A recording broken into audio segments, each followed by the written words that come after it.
The Aryan Brotherhood, America's deadliest prison gang. Blood on the yard.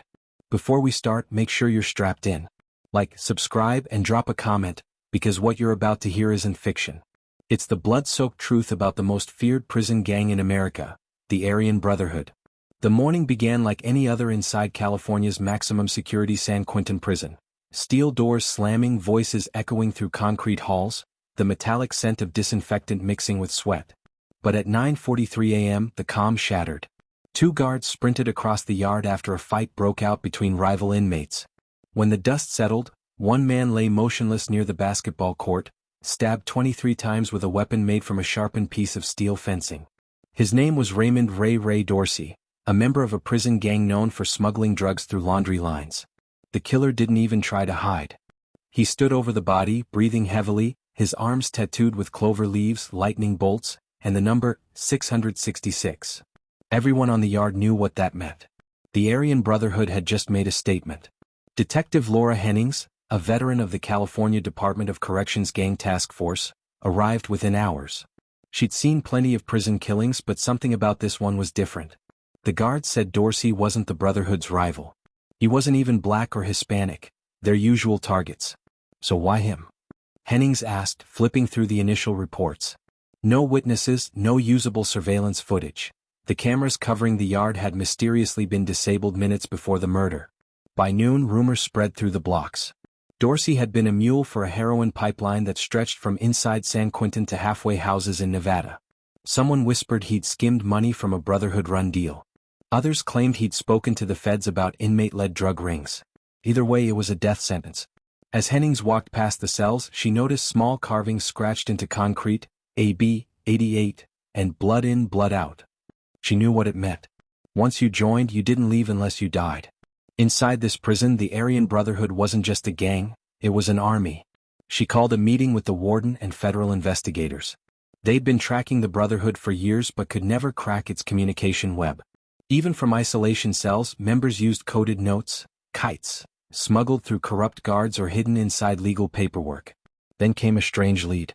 A younger inmate named Travis Boone, serving 15 years for armed robbery, requested to speak with her privately. Nervous, sweating, eyes darting toward the hallway, Boone said, "It ain't what you think, ma'am. Ray didn't steal from them. He found something that could burn the whole Brotherhood to ash." "What do you mean, something?" Hennings asked.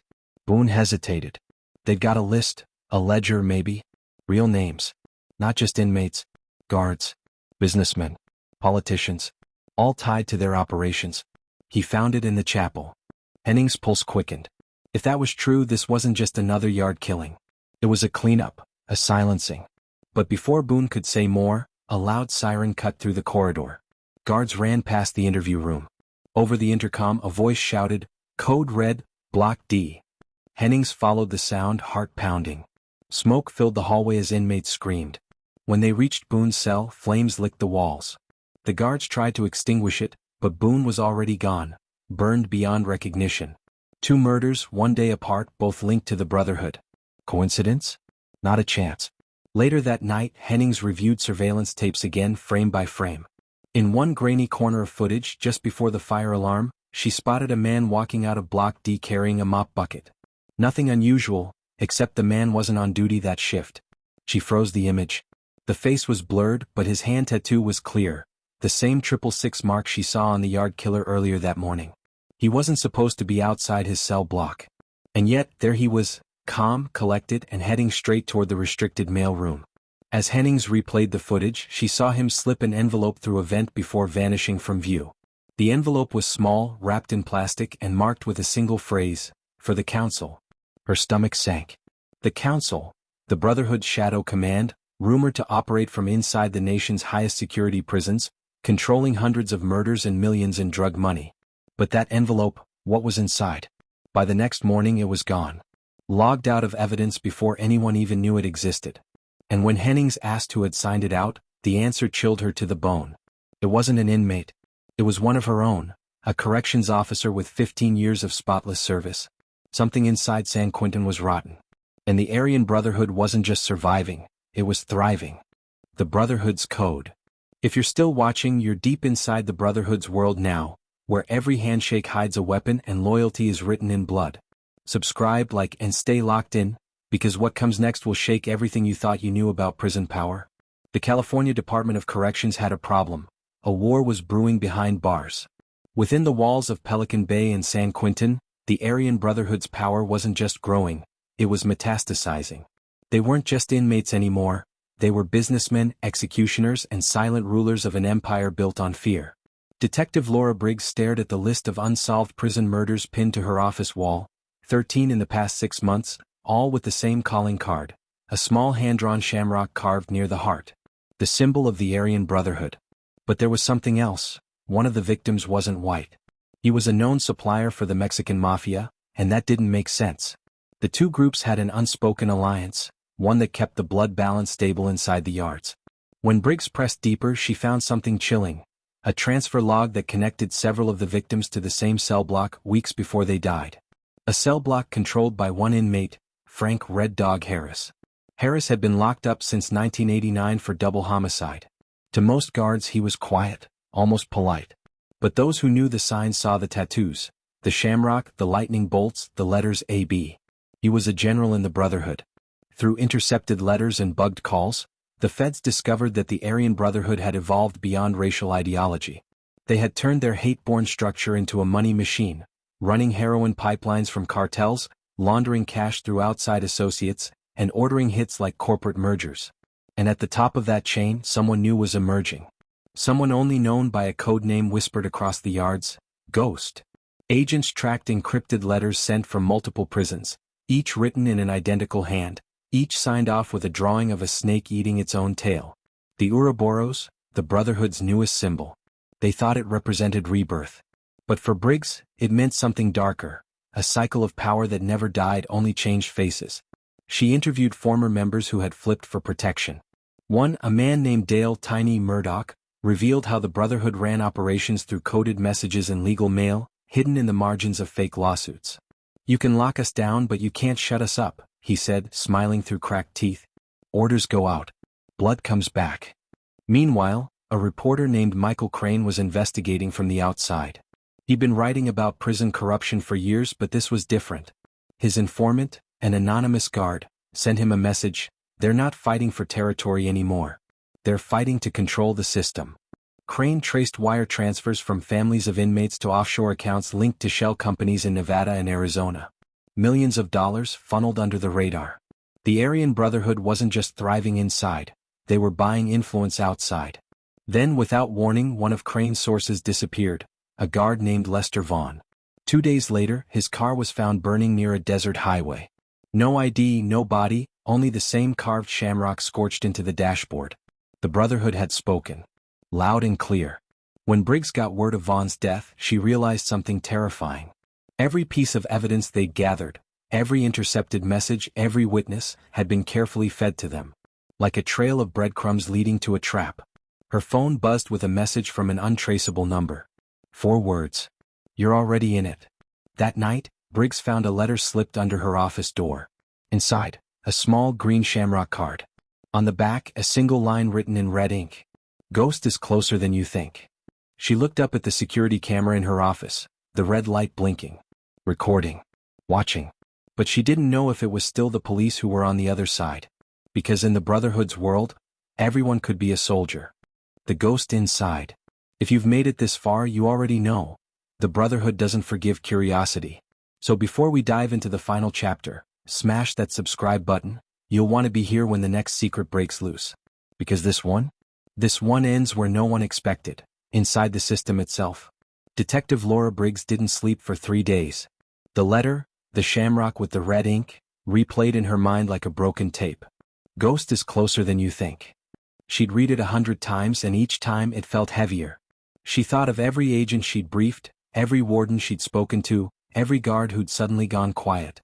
Someone inside her circle was working for them.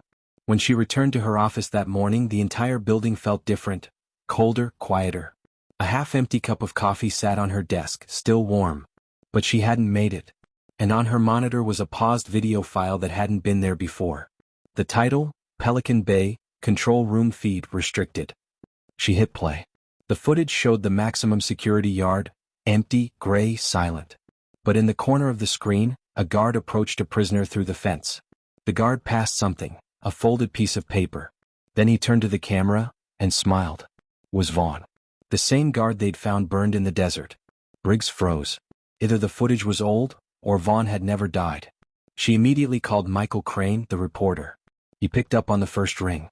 "Laura, don't go back there," he said, voice shaking. "Vaughn's not dead. None of this is what it looks like." Crane explained what he'd uncovered. A hidden network of correctional officers, lawyers, and even federal contractors secretly tied to the Brotherhood's operations. Vaughn had been part of an undercover intelligence task force, a black ops unit monitoring gang communications. But somewhere along the line they'd gone rogue. Their mission wasn't to dismantle the Brotherhood. It was to use it. They'd been trading information, manipulating gang wars, and moving drugs under the guise of prison security operations.